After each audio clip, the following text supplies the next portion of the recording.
Hello, friends. Get rid of that. Welcome, it's day 56. It's Big Brother's Little Brother. The time is 5:32. I'm reliably informed. It's a little show that gives you the big picture. Or Manje Luigi Rostava Vizgola V Vechisilka, as they say in Slovenia. Coming up on today's show, author and TV critic Grace Dent's going to be joining us. Very much excited to hear her. We find out what happened, and it's a brilliant little VT when we go and see Derek's friends and family. And we shed some, you're right to share it, and we shed some expert light on the housemate's childish behaviour with psychologist Honey Lancaster-James. It's a festival of lovelies, intelligent lovelies, the best lovelies there are. But we kick off the show as we always do, a Little Brother's big news. Wow, indeed. Science and Orla face eviction this Friday with 2 days to go. At 10:33 this morning, Orla started her much-promised beauty preparations. Take a look.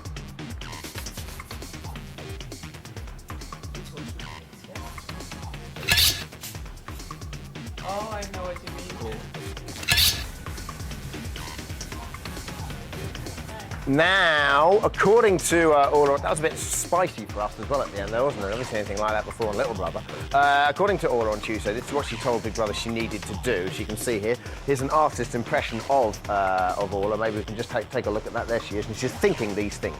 Decide on an outfit, exfoliate, moisturise, fake tan, sort out skin, don't eat bread, and do more exercise. You can see so far, she's succeeded on the moisturising, the fake tans we can see there, the sort out skin, and as yet she hasn't eaten bread, but we'll let you know when and if indeed that happens, both Orla and bread fans. Now, at 12:41, with a weekly budget of just £49, Eugene and Kamal and Derek took control of the shopping list, and there were some harsh compromises that had to be made. Why do we need a shower gel? No one's got any shower gel. Well, can't they use antibacterial, you know, what? Well, Makosi says that's affecting her skin and she wants a shower gel. It's a luxury to have all these shower gel things. I mean, they're terribly expensive. What we could do is give them more chocolate biscuits as a luxury. Another one. Well, give them much more than another one. They're only 34p. 3, 4, 5. Should I make it 5 or 6? I mean, I think give them a packet each. The general consensus is they'd rather be fat than clean. And finally, after 8 weeks of living away from home, boredom has finally driven poor Anthony to sheer desperation. Take a look. Big Brother, what's the crack? He's going to sort us out with a task, because seriously, I'm even doing dishes. I'm washing up to stop us from being bored. It is a terrible state of affairs. That, my friends, is Little Brother's big news.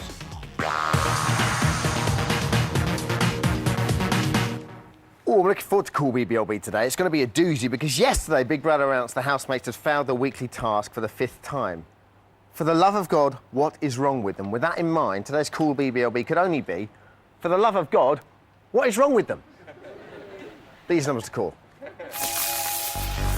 Brilliant. Right, like a gripping blockbuster novel, this series of Big Brother has been a roller coaster of emotion and drama. Here to talk us through some dizzy highs and crashing lows is novelist and TV critic Grace Dent, everybody. Thanks for doing this, Grace. Nice to see you. Lovely dress. Thank you. OK, as an author, do you think that the Big Brother novel would make a good read this year? Do you know something? I think I'm going to have to write the Big Brother experience as a novel, because I'm meant to be writing my 4th novel at the moment, and I'm actually watching about 18 to 19 hours of live feed of Big Brother at the moment on it. Yeah, I think I've gone to the bad place. Yes. Yeah. But the place we love. Yeah, but so few people are capable of.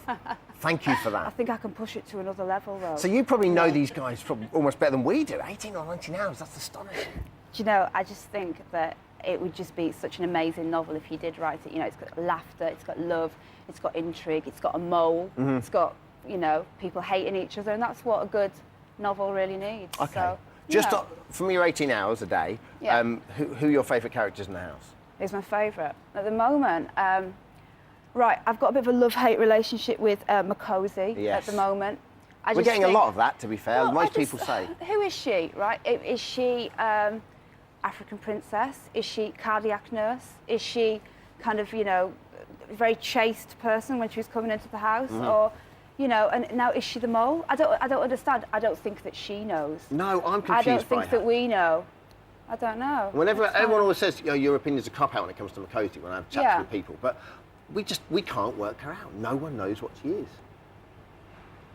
And neither do you. I don't know what I'm trying to think of something charitable to say that I can get away with saying. But she's your favourite, and we're getting a lot of that this year as well. I just can't She's your stop favourite and watching your her. I least can't favourite. stop watching her. I just think that she's just such a complete mesh of contradictions that, you know, and I'm dying to see what she actually is when she gets out of the house. Yes, definitely. You know. Okay, now every good book needs certain key characters. We're going to go through the characters, central characters you think would be great in the book. First of all, Kamal.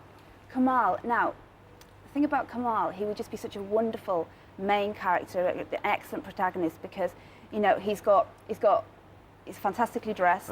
He's got all the sharp lines, you know, a bit like Samantha from Sex and the City or something like that. There's a bit of empathy with Kamal as well. Yeah, isn't there? and I think that people love that whole like redemption idea that, you know, he's kind of went on a journey and he was battling kind of like with his religious beliefs and his sexuality and like what his family think of him and everything. And I think that people would be really interested in him. And he's, you know, he's sharp, he's cool. Yes, he is. He's good. He's an excellent kind of Bridget Jones type character. Okay, what about Science? You like him as well. What role would he fulfill in the book? Now, I think that Science is one of your classic kind of Shakespearean fool type people. Right? Okay. Now, he might burble a lot of nonsense, but when you actually listen, there are some kind of shards of truth coming through there, so you have to listen, and that's a very kind of Shakespearean fool idea, a bit like Roy Cropper from Coronation Street. Yes, okay, no, that's good. Because if you listen, because I mean, you might discount what Roy's saying when he's standing in Roy's roles, but when you actually listen to him, he's speaking a lot of truth, and that's the whole idea with Science. Yeah. And lastly, you love Eugene, don't you? Yeah, well, the thing is with Eugene, I just think that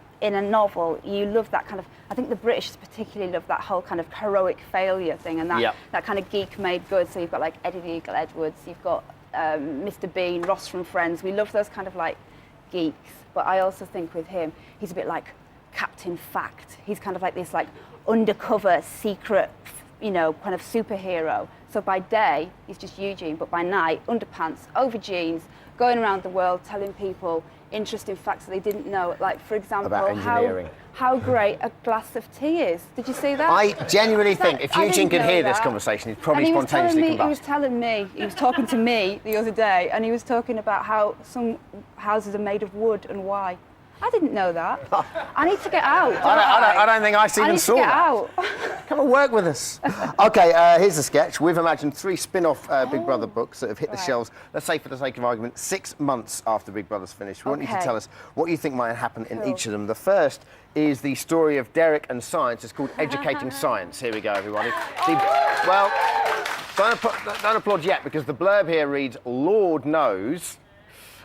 He tried to mould him, but sometimes students are the best teachers. Very briefly, what happens in this book? This is kind of one of those books, a bit like that whole kind of Pygmalion, Dangerous Minds field, where somebody goes in and they teach something. I think that Derek really thought that on a little bit of downtime, he was going to mentor Science to be this kind of upstanding, you know, pillar of the community, a bit like an evil mini-me character of him. Hasn't happened, has it? No. It's not worked, and in some ways, he's actually been dragged down to Science level, so it's that switch about thing. So if you watch Derek over the last few days, he's actually been following Science round and round the house, ranting at him, not making any sense, being rude, being quite, we can see an extension of that in this novel. The extension of that in the novel is, at the end of it, Science will win the money, he'll escape the hood, which is actually his mother's back bedroom in Leeds.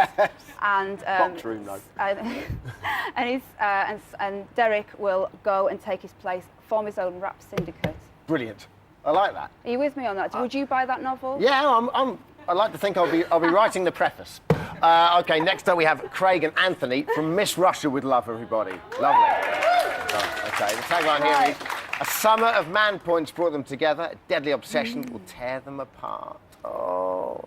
Tell us what you think will happen in this novel. I like to think that in 6 months' time, they'll probably be sharing a London Bridge love nest together, although their love will still not have spoke its name. Yeah. And then they'll just be doing kind of manly things that men do, like, you know, pluck each other's eyebrows and, you know, foot massages. And then, obviously, Craig will come clean about his feelings. But by that point, Anthony will be swayed by top A-list hottie like maybe Jackie Degg or Yes. Alicia Duval or Yes. something like that. Friend of the show. Craig will have to join the Foreign Legion, Oh, beautiful. where he'll get the chance to cut hair and spend time with men. We've run out of time for the last one, but I just just have to tell you the last one, which is the spy who wanted to be me. Look at it, and the blurb was, this is Kamala Makosi. First, he fought for the crown. Now, he's fighting for the full wardrobe. Wonderful. Come back, tell us about that. Oh, well. Thank you very much, Grace, everybody. Thank you. Sticking up for full BBLB. Still to come, Honey Lancaster-James will be here to tell us why she thinks the house has turned into a playground. Grace, you're it. See you in 3.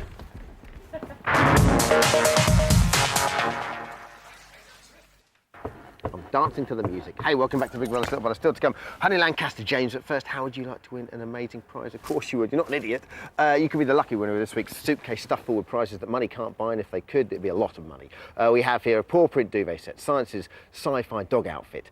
We've got Eugene's juggling balls. We've got the sash and tiara from Anthony's date with Big Brother. We've got the dog handler's cap, dog collar. We've got eviction night tickets, and not forgetting the BBLB tea towel. Getting less exclusive for the week, but still pretty exclusive. All you have to do for a chance to play Try Your Luck on Sunday is answer the following question correctly. During this week's dog training task, what animals did the dogs have to herd into pens? Were they A, ducks? Were they B, penguins? Or were they C, armadillos? Lines closed tomorrow at 6 p.m. Now, on Monday's show, Vanessa randomly selected, we would visit the hometown of Derek to have a little note about that. Hometown was Battersea. This is what happened.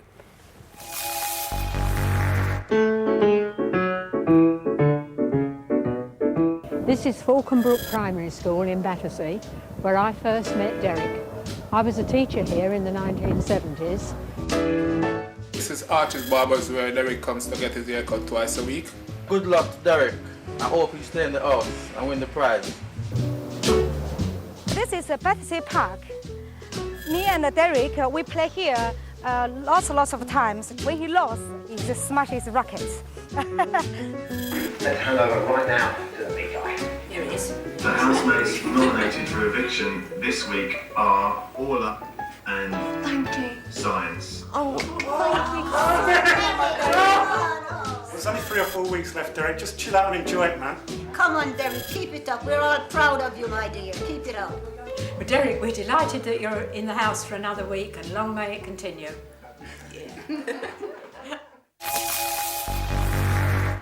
Get them here now.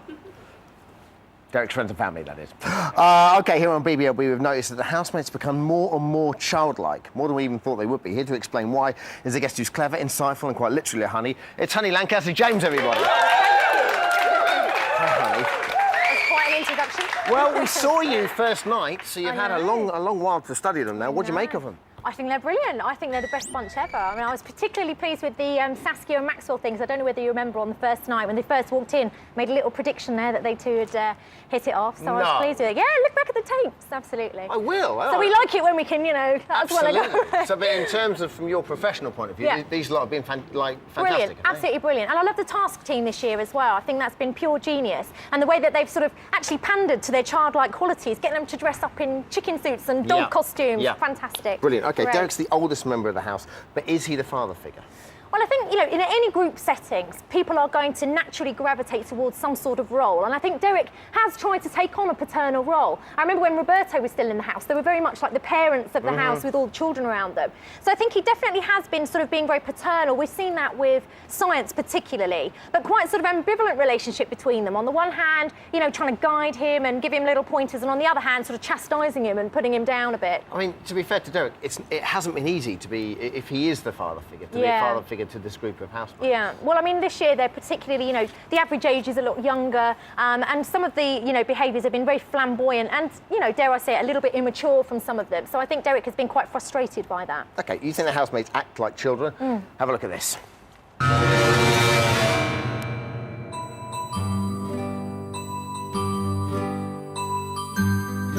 I miss my mommy. Mummy, I feel victimised. Mummy. What is the matter? What's the matter with you? Now you're Mocking you. Mocking? Yes. Oh, right. I've been asking for Sherry for 3 3 weeks and you won't give me some. There's enough there for everybody. There's 9 people. That is how much we've got. You started singing upstairs, spitting the dummy as usual. If we live with kids, we've got to treat them like kids. It's the twisted playground. This is a twisted playground. Love the random shot of the bird at the end there. Fantastic. Well. Quite sinister, isn't it? 3 main areas of behaviour you want to Yeah. talk about: talking like children, throwing strops, and arguments about food. Firstly, what can you tell us about the babyish behaviour, the talking Yeah, like well, children? it's not just talking like children, but it's also the very kind of baby-like gestures. We've seen a lot of that from Makosi with the sort of big wide eyes that she looks up at people with, and Kamal as well. Lots of self-comforting gestures of sort of sucking his thumb at night, and we saw there with him sort of chewing on his fist. You know, very childlike quality, and they serve quite an important purpose as well. What do they do? Well, for Makosi, it's a way of disarming her, her opposition. Because obviously, if I look at you with nice big, big Girls round are eyes, great you like can't- that. you Girls, can't do don't look at me like anything. that. It freaks me out when girls do that. They head bow, eyes go up, and you go, "What do you want?" It's Well, very I'll do whatever you disabling, want me isn't to, it? yes. It's very disabling. What do you want me to do, honey? Well, let's talk about that later. Next, okay. Next question. Okay. Well, I'm glad I got out of that little daze there.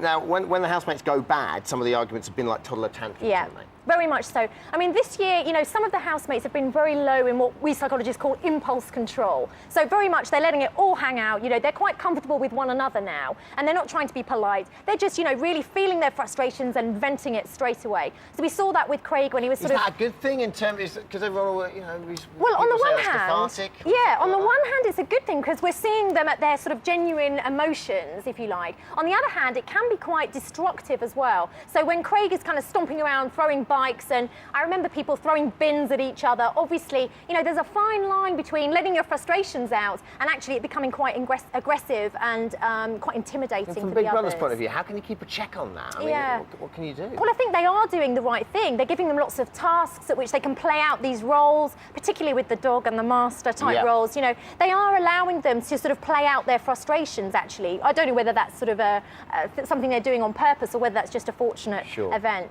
It's lucky if it is. It is. Okay, and lastly, most of the arguments in the house have been generated about food. I'm Yeah. fascinated with the food in the house. 'Cause Yeah. This is the first year people don't sit around and eat together. and Yeah. They argue because of it. What is it about the food? Well, first of all, it's a limited resource, and in any situation where there are limited resources, there's going to be conflict. Mm. You see this in, in the workplace. You see this with sort of arguments over office stationery. Now, in the Big Brother house, food is a major issue for them. It's something that they can control because they can be creative with it. They can choose what they do with it, and they've got some sort of say over what they can have from the list. But also, it's very important that they play out who they trust with the use of food. So, for example, they might sort of take some food and stash it and let 1 or 2 friends in on the plan and keep others out. So it's a way of being divisive. But also, the hoarding behaviour is quite interesting because if you look at research that shows about prisoners, they tend to hoard things, often quite irrelevant things, as a way of just exerting some control over their environment. So Brilliant. it could just be that. Brilliant. Honey, thank you very much, everybody.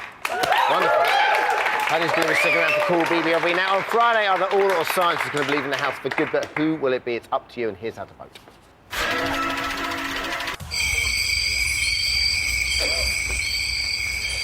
It's that time, again, when we asked how far would you go for Big Brother. But there's a reason why we're badgering you. It's because there's only 4 days to go until we close the competition completely. To win the ultimate Big Brother weekend, all you have to do is do this. Download one of the housemates' masks. Oh, no, go science. From the BBLB website. Get photographic evidence of you doing imaginative and unusual things wearing them, as long as it's legal. And send it to us. Here's a couple that was sent in this week.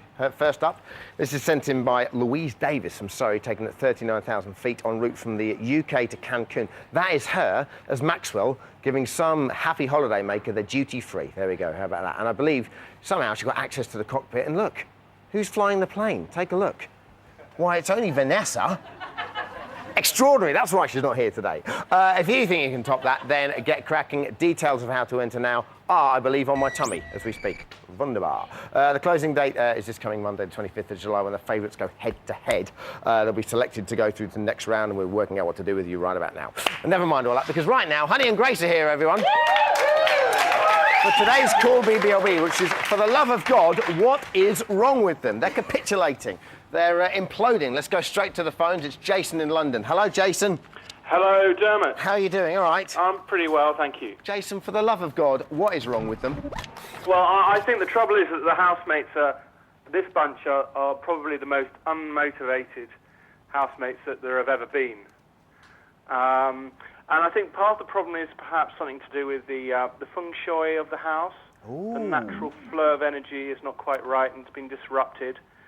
The wind and water aspects, the colours, the lights, too many mirrors, too much glass, chairs have too much plastic, not enough wood. Do you want to come on as a guest? That's fantastic. What do we think? I mean, you know, is there a natural imbalance there, do you think, with these people? Why are they so unmotivated? I don't know whether they're unmotivated. I think it's just that they're not behaving like a team at all. There's no cohesion, and they're not supporting each other, even when, you know, the outcome of the task will affect them all. There's no iron team, after all. So. But if you look hard enough, there is a me. Brilliant. Thanks, girls. Robert in Colchester. Hi, Dermot. What, for the love of God, what's wrong with them? Hi, Dermot. Hello, Dermot. For the love of God, what's wrong with them? For the love of God, what's wrong? The reason they keep failing the task, Dermot, there's no trust in the house at all. None whatsoever. There's no team bond. Ducks in the house. What? I think Robert's saying that there's no trust in the house whatsoever. There's no team bond and no loyalty. Yeah, okay. Thanks, Robert. They've got to swallow their pride and stop being childish, and they'll all benefit from it, you know? Yeah. Thanks, Robert. Honey, how important is trust? Very important, especially when you are, you know, like I said before, when you're, you know, when your performance is going to affect the rest of the group. So it's very important that they can trust on each other. And particularly, we've seen like Science doesn't trust the other housemates at all, and it becomes a self-fulfilling prophecy. Science is the first ever housemate that doesn't care. He really doesn't care about other people's opinion about him, does he? So I mean, in many ways, does that affect how they how they react to him and to each other? So I think he does care, actually. I think he cares very much, and I'm feeling quite sorry for him. So, I mean, you know, I think he does care, but I think he believes that they're going to be oppositional with him, and therefore he kind of, you know, it's a self-fulfilling prophecy for him. OK, that's all we've got time for. Diary Room on Cut 7:30 on E4. We're back tomorrow at 5:25 on E4. Take care, bye-bye.